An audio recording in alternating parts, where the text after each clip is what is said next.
back, ladies and gentlemen. Michael Cohen here with you on the Sports Talk Nation. And yes, Met fans have a reason to celebrate. Let's talk about it.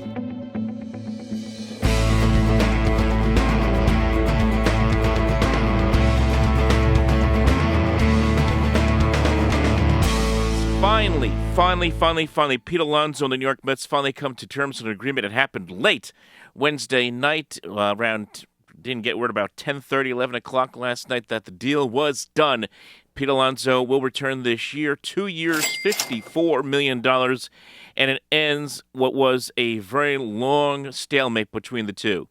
And in many ways, folks, before we even break down what this contract means, what it means for the Mets, what it means for Alonso, give a lot of credit to Steve Cohen and David Stearns.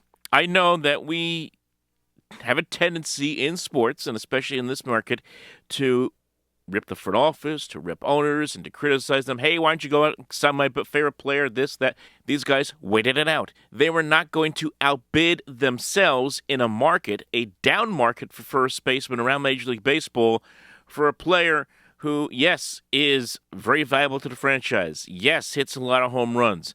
Yes, should, in fact, if he completes these 2 years of this contract, catch, if not surpass, Darryl Strawberry for the most home runs in franchise history and is one of the most popular players in franchise history. All that understood. But the business of baseball also comes first. And the Mets understood that nobody was going out there and handing out big, multi-year, $25 to $30 million contracts annually to first basemen. It just wasn't happening. You saw a lot of one-year contracts getting issued out to guys like Paul Goldschmidt. Christian Walker only got 3 years, $60 million. So why should the Mets go out there and outbid against themselves when really the market was dictating not to do so? Yes, the Blue Jays flirted with Alonso, the Giants did, and we heard about the Reds and the Cubs. But at the end of the day, everyone felt that Alonso was just not reaching. Well, it would be a reach for them because they didn't want to spend that kind of money. Nobody did. So at the end of the day, it was the Mets, it was Alonso, it was a stare down. We heard about the $150 million deal that he should have taken back in 2023 over 7 years. And then the 3-year, $70 million deal that he rejected just about 3 weeks ago. And now finally they come to terms on a deal that really benefits, I think it benefits both sides, but really does benefit the Mets most of all. 2 years, $54 million. Yes, he will make $30 million this year, and that will make Alonso the highest paid first baseman at the position, just a little bit more than Vlad Jr., who had a negotiation on a one-year contract for this year. I think it was arbitration, $28 million for him with Toronto. He now surpasses that. So it becomes 2 years with Alonso because the second year is an opt-in year, as we all know, $24 million if he decides to stay for a second year. But chances are, if he has a good year or a bounce-back year from the stats he put up last year, he's probably going to want to have that contract ripped up and maybe extended, if not go out there and try to see if he can get a better market for himself in 2026. But the fact is this, why you have to feel good if you're the Mets and a Met fan. This guy, as I said, one of the more popular players in franchise history, is back with this team for another year. At the very least, maybe even 2. And who knows, maybe even longer. Okay, I don't know. I don't have a crystal ball. But I do know is this. Having Pete Alonso in this lineup makes the Mets better. Having Pete Alonso in the lineup helps guys like Brandon Nimmo, helps guys like Francisco Lindor, and yes, is going to help the new guy on the block, and that is Juan Soto. Because if the Mets had gone into the year without Alonso, and the power he can provide, the 30 home run power that he can provide, you were talking about a lot of pressure on Francisco Lindor and Juan Soto at the top of this lineup. And with the way the lineups are now constructed, teams now like to have their best hitters, sometimes even their best power hitters, not just average hitters or guys that get on base. They'll even throw power hitters into the 1 and 2 spot in the order. And to have that kind of pressure on those two guys, that would have been a lot. And then you would have had a lot of pressure on Mark Vientos, coming off of a great year last year, having to move over across the diamond from third to first base, and then trying to provide that same kind of power and maybe even equal Alonso's power in that lineup.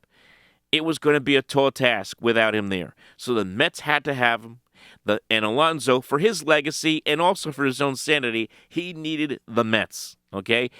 He made a mistake lining up with Scott Boras. I know Boras is a super agent, but we see this time and time again with cases with a lot of clients for Boras.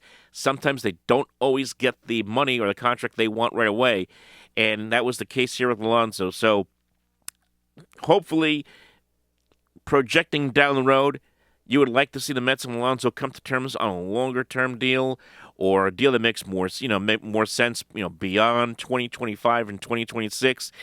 We'll see when we get there if he does have a great year. Again, this is coming off of a couple of years where he had 217 in 2023 and then 240 last year. The strikeouts have been going up, as we discussed before in this channel.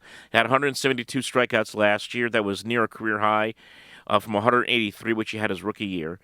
And his on-base percentage is going down. So he has faced a lot of challenges. The idea that he's 30 years old and certainly not getting any younger, and obviously he's not fleet of foot at first base. He's not terrible at first base, but certainly not fleet of foot at first base.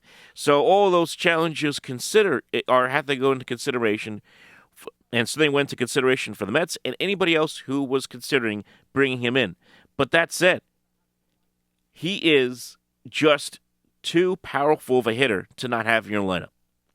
And now it just gives the Mets so much more versatility. Now you can keep Mark Vientos at third base, and he can just focus there at third. He can hit a little bit more down in the order. We'll talk about the lineup, what it's going to look like. You also can have now a little more flexibility as far as what you want to do at DH and in the outfield. You can put Starling Marte at DH if you need to. Maybe Brandon Nimmo can get a day off in the outfield DH. Jesse Winker can go in there. You can mix and match with so many different guys now. And that's the one thing that also helps the Mets here is longevity, because they have a number of players that are coming up through the system. Luis Angel Acuna, right? Ronnie Mauricio. Brett Beatty, we'll see what the Mets want to do with him if they don't include Beatty in a trade package here at some point. But these are young players the Mets have coming up through the system, and a short-term deal with Alonso gives them the flexibility to say, okay, by 2026, certainly by 27, we should have these other guys, these newer players, coming up through the system and ready to rock and roll. And it will also give us a chance that I think we'll see some of these guys, certainly see a lot of these guys this year. We'll see. I hope we see more of a Luis Angel Acuna, maybe at second base this year. And maybe we'll see some Ronnie Mauricio, certainly in spring training this year. But it will give the Mets an opportunity to say, hey, look, we have our guy for now. We have this player who has been so important to our franchise for so long, and he's here to help us try to win a championship for the next couple of years, and we still have the future right in front of us. And that, for the Mets, is a win-win. And I also think it's a win-win for Alonso because he's got a chance to, once again, bet on himself.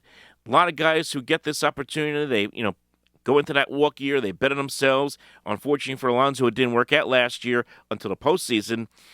But this year, he's got a chance to write the script all over again for himself and maybe even get himself a bigger contract down the road.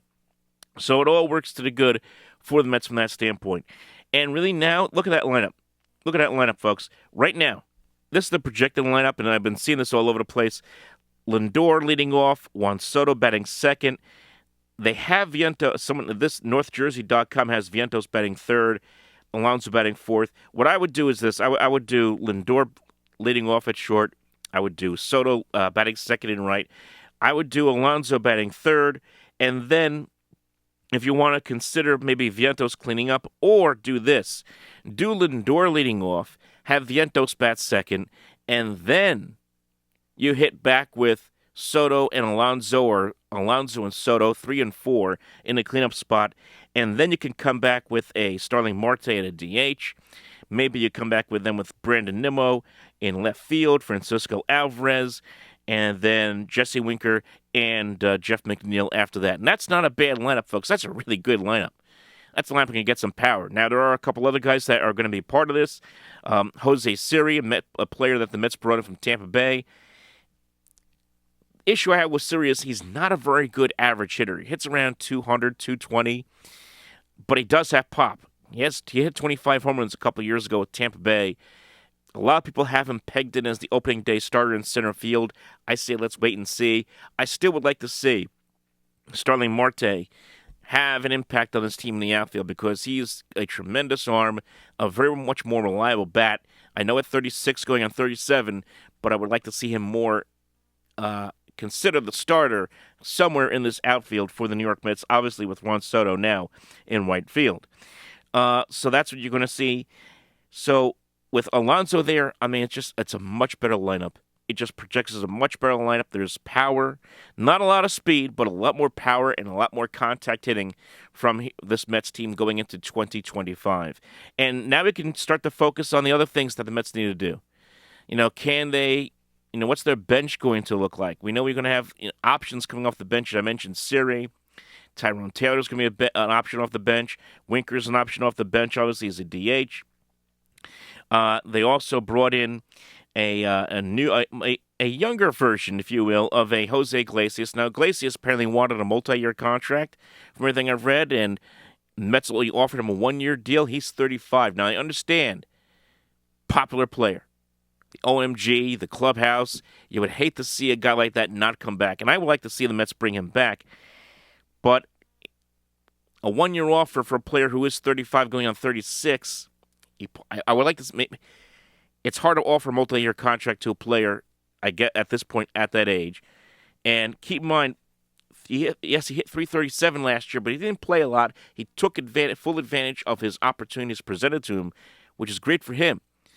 But if you look at his back of his baseball card, he's not a 337 hitter. So we'll see if the Mets and Iglesias can come to terms on something. I hope they do, because he is a special player, especially in the clubhouse.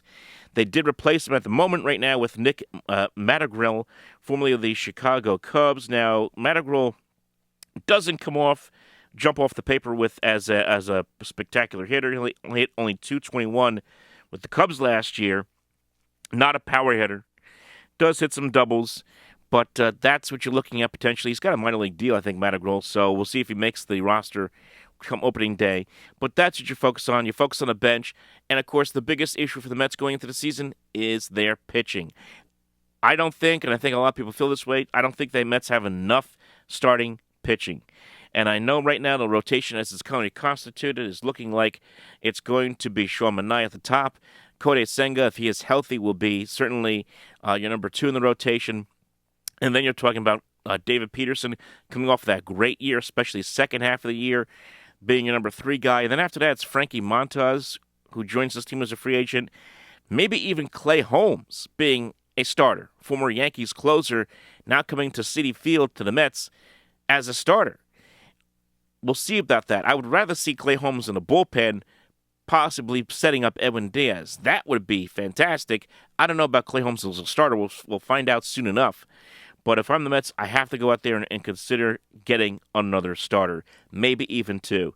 There's rumors out there that the Mets may be involved in the trade, potentially for Dylan Cease, who is now with the San Diego Padres, formerly the White Sox. He's a good pitcher. I mean, he's a very good pitcher. Is he an ace, a bona fide ace?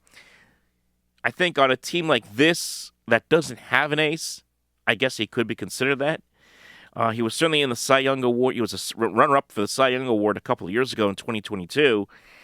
But we'll see if the Mets can, swing a deal. They may have to give up a lot on the back end as far as prospects to San Diego. The Padres are not just going to give them away. So the Mets may have to give up something very valuable, like a Ryan Clifford or something like that, to get him.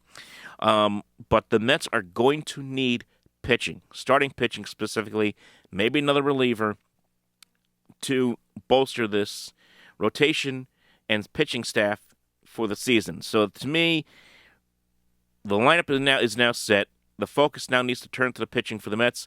And hey, look, spring training is finally here. So we're going to start to learn and start to find out how this Mets team is going to shape up and look like as we get ready for opening day in 2025. Folks, like and subscribe. We'll talk to you next time.